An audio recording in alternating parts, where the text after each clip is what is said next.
I'm Catherine Arndt, the Chief of the VLGA Connect Studio. Welcome to today's episode, brought to you by the VLGA, your councillor support network and the national broadcaster on all things local government. It's VLGA Connect time once again, and we're returning to our Local Leaders series today. And I'm delighted to head out to Cardinia Shire Council, where the Mayor, Councillor Tammy Radford, has joined me. Hello, Tammy, and welcome.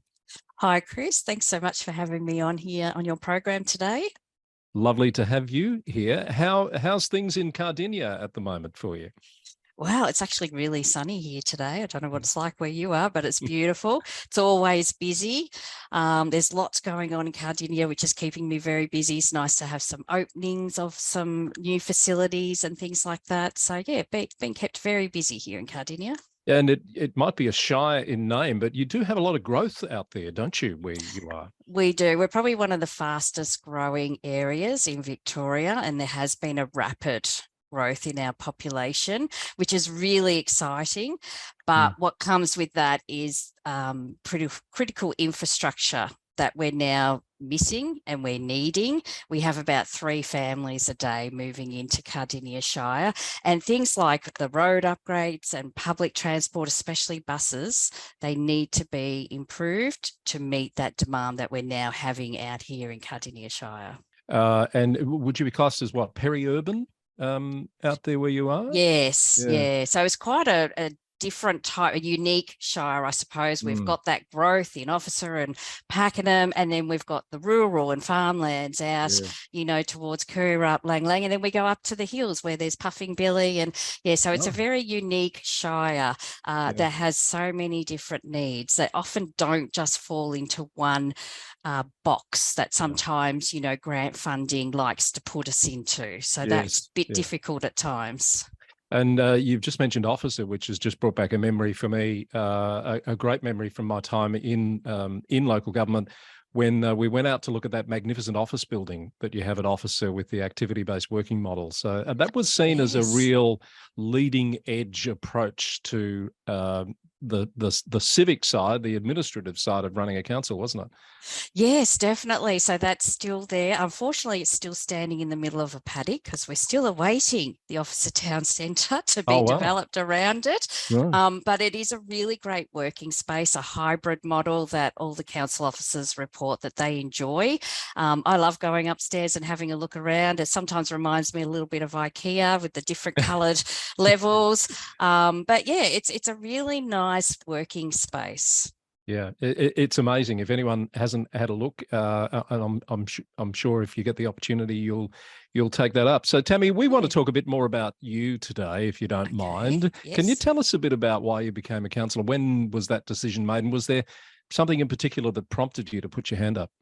Yeah, I'm probably a little bit unconventional to some people in councillor land because I was not interested in politics at all. So I don't really have a good knowledge of politics. I was volunteering within the community, and Cardinia Shire was running a community leadership program facilitated by Leadership Victoria, sorry.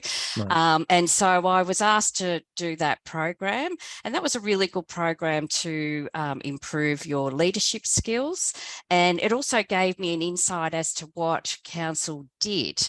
And I thought, oh, this is interesting. I think I might like to have a look at this. So when the election came up, there were some questionable candidates in my area who were probably not really putting their hand up to represent the community, so to speak. Right. So I thought, actually, I'm going to put my hand up and I'm going to run. I'd like to see, as I just mentioned, the Officer Town Centre, I'd like to see that being a really accessible, inclusive and welcoming town centre, something that has a changing places bathroom, for example. There's not enough of those around in our town centres so that families with people who need those facilities can come and have lunch and shop and do all of that. So I really wanted to put myself in there and be a part of that policy making. So that was why I put my hand up. I was very passionate about that. And I wanted to be a positive role model for my kids and let them see that a woman can be in a high level decision making role. And that was really important to me as well. So, and that's something that I'm really proud of. Right. So did you manage to get elected first time you tried? Yes. Yeah. Yes, And there were 10 candidates, and yeah. I was very nervous. 3 of us were women. I wasn't on the top of the ballot, but I managed to get elected. So I was very excited. And how long ago was that now? That was in the 2019. So this is my first term. Right. Okay. So you've managed to then get to the mayoralty in your first term. So thinking back to when you first put your hand up, I'm guessing you probably weren't thinking you'd be the mayor in not too distant future. Not necessarily. Once I got in, I thought, oh, actually, I think I'd like to be the mayor. There'd only been 3 female mayors prior to me becoming mayor. So again, that was something I wanted to be, that positive role model, and see a female name up on that board. And what I'd love to see moving in the future is more diversity of names on that board as well.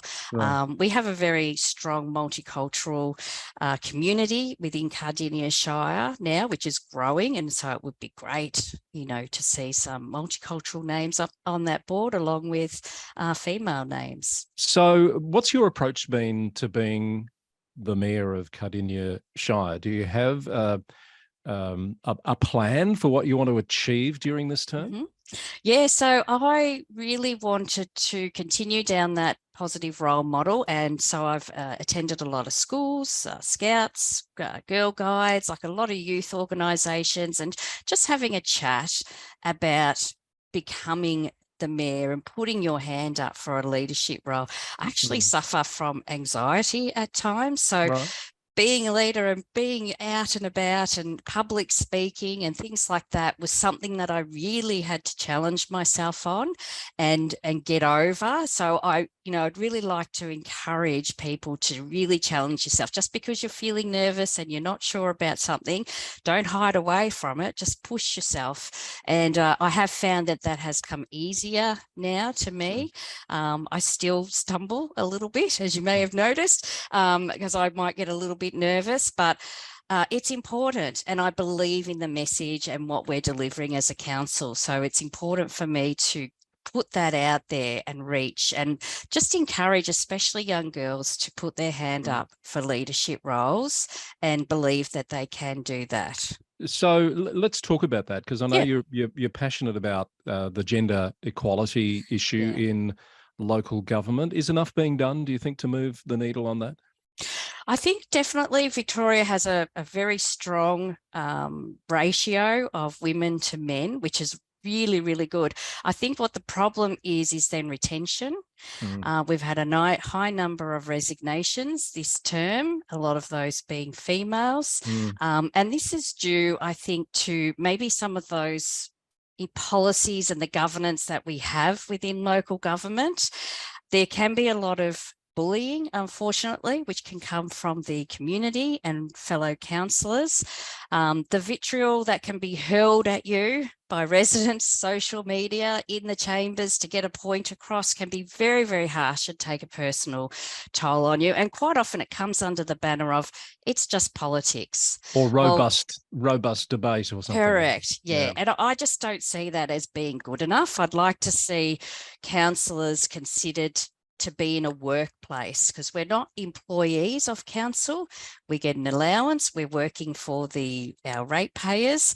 And so I'm not quite sure that there's enough protection in place to ensure that our mental health and all of that is supported enough. And so there's no way to sort of report an issue and be supported on that. So that's something that I would like to see improved. And unfortunately, women tend to get more of that and have it gender-based when they're being attacked. And so that's why we're seeing women tend to say, okay, had enough, I'm out of here. So that's what's happening. Yeah, people say it is the level of government that's closest to the people, but there's some side effects, I guess, some issues that come with that, aren't there? Yeah, that's right. And look, generally, that utter dislike that some people have for council and councillors is due to a frustration that they've had ongoing, and they're just like, so they just let it out at you. But I think that they just need to remember that we're working for them. And so it's probably better to try and approach that in a more respectful manner. But it can be hard at times because we are working for them. So you do want to listen, but where does it get to the point where we say, actually, we don't have to take that anymore from you? And I think that's where there's a bit of a grey area. So I think some are saying we don't have to take that, and therefore we're stepping aside. And we've had, by my count, nearly 50 people have stepped down from councillor roles in this term of council so far as we record today. Tammy, a lot of those are saying it's because the demands of the role are increasing. They're greater than they were, and people are finding it hard to balance the councillor role with all of their other commitments. I'm sensing you might think there's some code in there, though, for this bullying issue, this sense that people think that they can just attack their local councillor without any repercussions is a big part of the reason why they're stepping aside. Yes, there is a lot of that because there is, as I said, there's no way to report it and then be supported by it. So what's the point, I suppose, is something that some people think. Recently, a number of Victorian councils took to the ALGA conference in Canberra a motion to be considered about empowering the e-safety commissioner to have more authority to remove online service provider platforms and the abuse and things like that that come with that, to try and help, and that was supported in Canberra. So hopefully we might see a result from that. I do think also there comes with that, we have to be transparent as a council and councillors. So reporting of our carer expenses goes on our website, and that unfortunately has been a target, especially to women, for claiming childcare expenses. Under the Local Government Act, we are entitled to do that, and we do have a role to play, and not all the time can I bring my children or a baby, and so we need to be able to claim childcare expenses or carer expenses without being attacked by that. The other attack method that there seems to be is professional development. We get $3,000 a year to do professional development, which I see is really important to understanding the role, your responsibilities and your obligations. So definitely in the first year, I took up a number of professional development opportunities, and someone's put it out in the paper, oh look, expensive counsellor, and you're like, well, you want me to be doing these things, but some people just I don't know, they just want to attack you no matter what. So they pick these things, professional development, childcare, all these things, and just attack you. And it's like, well, why? What's the point? We're trying to work for you. So is it because those people don't actually value the role of council and councillors, or don't understand what the role actually is? I think it could be an element of that. Definitely understanding what local government's role is compared to state and federal can get mixed up. So quite often, you'll find those really frustrated residents are coming to you with an issue, and you're like, actually, that's a state or a federal issue. But they, as we said, we're the ones closest to the community, so we're the ones that cop that. So I think there is a bit of misunderstanding on what local government's role is. Yeah. Has there been a time in those, 4 years that you've been a councillor and mayor where you've thought it's all too much? Why am I doing this? There has been the occasions, yes. Overall, I'd probably say 90% of the time, I absolutely love this role. I really do. I'm so glad that I've done it. But there's, that 10%, and some of that has been the interpersonal issues between councillors that I've really struggled with. And then some of that has also been just some of those attacking comments. One time I was referring to my daughter and her disability, and someone put on there, oh, she's probably making that up for, sympathy and things like that. I'm like, I was just trying to share, something that I was going through, and it was attacked. And it's hard not to take that personally as well. And we are human beings, and it can be very upsetting at times, and especially also in the chambers if there's a personal attack to try and get emotion through the chambers. I find that very difficult at times and think, I don't want to continue with this. But as I said, majority of the time, I'm actually really loving what I do. You mentioned interpersonal relationships between councillors, and a lot of councils obviously struggle with this. We can't all get along famously all of the time, but you've got a view about the effectiveness of that whole code of conduct regime, haven't you? Yes, I do. I think it would. I don't know why we have to make it personal and get that in. I would like to see that there is more policy in that. So then when it happens, there's accountability for it, because I could get away with saying whatever I want to you at this is how I feel, whatever I want to you, and there's no repercussion for me, but I've damaged you severely and hurt you severely with what I've said. But really, it's probably got absolutely nothing to do with the issue that we were discussing, but someone's added it in just to try and get, a vote or support from the community, or whatever reason that they may feel that they've had to go down that path. So, our council isn't really that bad. There has been a couple of occasions where I felt like, oh, hang on a minute, I don't think you needed to go there.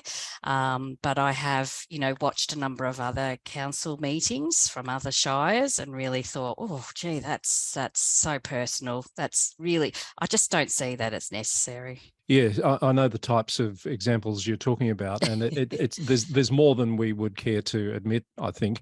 There's some recommendations out of the Operation Sandon report that goes to some of those issues you've talked about, conflicts of interest as well, etc., some governance things. Have you had a chance to look at what's in there, and do you think any of that, if adopted, would go towards resolving some of the issues that you have? Yeah, I did have a read through it, and I actually was supportive of a lot of it. One of them, as mayor, I removed en bloc voting in our chambers because I was not feeling comfortable with that process happening. I didn't think we were being very transparent. So when I read the report and saw that that was a recommendation to remove, I was really happy to see that. And definitely declaring conflict of interests written, having it declared properly, I think would really help with some of those issues that arose at Casey Council. And code of conduct, I'd definitely like to see stricter policy around it. So that if it's, like I know we've got the psychological work safe policies coming in, I think that will help a little bit, because with that will come training.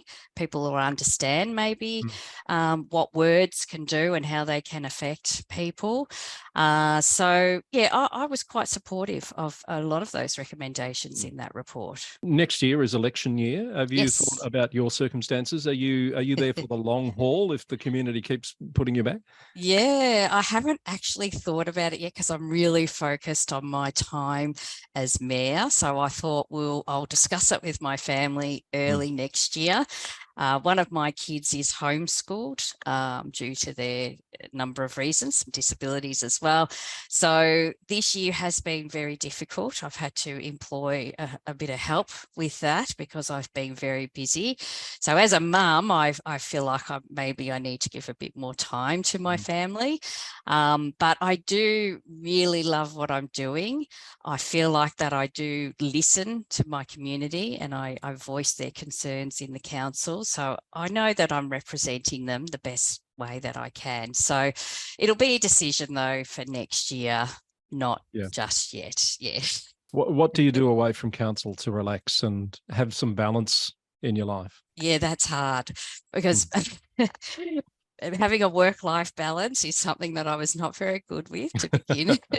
And so I've had to really work on that one. So as a family, we like to play board games. We like to go to the movies, go out for dinner. My daughter and I love musical theatres, and we've got Moulin Rouge and Mamma Mia coming up. So we're excited for that. We always make a weekend out of it and go shopping as well. My husband doesn't like that part, but we do. And the shopping part, yeah.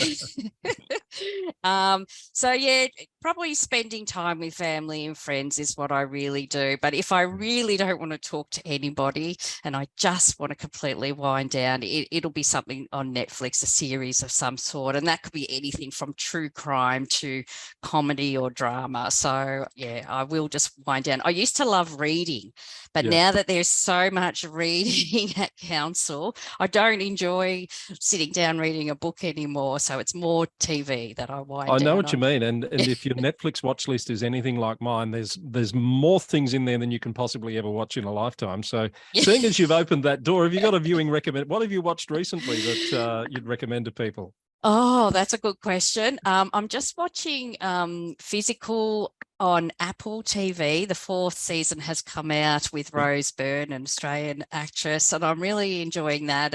And the clothing, because I think it's set back in the 70s. It might be. I think it's probably 80s. It's when Olivia Newton-John had her big hit song. Yeah, so the leotards and the music and all of that. That's been really funny. I've really enjoyed watching that one. Have you watched Hijack yet? That's on Apple TV. No. I'll recommend that one to you. That's okay, I'll have a look at that one. Yeah. We've gone off the reservation though here, Tammy. If you weren't a councillor, what would you be doing? What would life look like if local government wasn't part of it? Yeah, that's an interesting question too. Before I was a councillor, I was working in community development for a local residential land developer. Obviously, coming into council, that would be a conflict, so I resigned from that. But I probably would have been continuing on with that because I was really enjoying that, developing new communities and setting up residence groups and things like that. And obviously still working with my daughter on her homeschooling. I don't know what else I would have done. I think that, that's it. Very good. That's interesting. Thank you for that. I think we're going to have to wrap this up before we start working through our Netflix watch lists. And of course, then we've only talked about Apple TV, but there you go. Too much to watch. Tammy, it's been lovely to meet you and to chat with you. All the best for you, the rest of your mayoral term and for the rest of the current council term there at Cardinia Shire. It's been great to have you on the show. Thank you so much for having me, Chris. It's been a pleasure. Councillor Tammy Radford, Mayor of Cardinia Shire. Councillor, our guest today on Local Leaders here at VLGA Connect.